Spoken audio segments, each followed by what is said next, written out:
कमल काकू, हो कमल काकू. काय रे विकास? अहो ते दुधाचे पैसे द्यायला आलोय. अरे पण महिना कुठे भरलाय? आताच काय गडबड आहे? पण आम्ही आज गावाला चाललोत ना, 5-6 महिने वापस येणार नाहीत, तर मग तुमचा हिशेब क्लिअर करून जातो. त्यात काय हिशेब? आज 16 तारीख आहे, 16 दिवसाचे दे मग बराबर. अहो काकू मान्य 16 तारीख आहे आज, पण मध्ये 2-3 दिवस आम्ही दूध नेलं नव्हतं ना, गावाला गेलतो आम्ही. ते कुठे धरलात तुम्ही? बरं तो आकाराने किती द्यायचे तर थोडंफार होतच असतं इकडे तिकडं. अहो पण तसं कशाला काकू, ती तुमची वय आनंद त्याच्यावर लिहिलेलं असतं ना सगळं. अरे बाळा त्या वहीत माझी सुनली ती, मला काय कळतंय रे वहीतलं? अरे यार, या अडाणी माणसाचा वेगळा ताप आहे रे वा माणसाला. काकू तुम्ही शिकला का म्हणून नाही तो? शाळा तर लय वर्षापासून आहेत ना जगामध्ये. तुमचा एवढा मोठा बिझनेस आहे दुधाचा, 4-5 गायी आहेत, 7-8 म्हशी आहेत, थोडी अक्षर ओळख करून घ्यायची ना घरच्याकडून. जा ती वही घेऊन या, मी बघतो किती पैसे आमच्याकडं.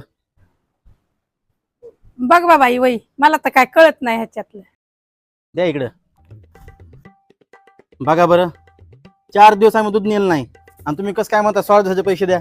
असं आहे वय, माझ्या ध्यानात राहत नाही रे, मी काय मुदाम थोडीच करते. नाही नाही, मी कुठं म्हणतो तुम्ही मुद्दाम करायला म्हणून. आजी मी आले. बरं झालं तुमची नात आली टायमावर, तिला चेक करायला हवं इथलं, नाही तुम्हाला वाटून मी खोटं बोलायलोय. अरे विकास काय गरज आहे? विश्वास आहे माझा तो यावर. नाही नाही तसं नको, आली ना टायमाला ती चेक करीन ना. थांबा 1 मिनिट बाळा, त्या वहीमध्ये माझ्या नावापुढं आजीला बघून सांग की 1 तारखेपासून तर आजपर्यंत दुधाचे किती दिवस भरले. आजी 1 तारखेपासून ते आजपर्यंत यांचे 11 दिवस भरते. मध्ये 4 दिवस यांनी दूध नेलं नव्हतं. हा बरोबर, हुशारच बाळा तू. हा बघा काकू, आता क्लिअर झालं ना. मला फक्त तुम्हाला 11 दिवसाचे पैसे द्यायचे, द्यायलो तुम्हाला. पण आजी वैत तर लिहिलंय ह्यांचे मार्च महिन्याचे पैसे राहिलेत म्हणून. बघू.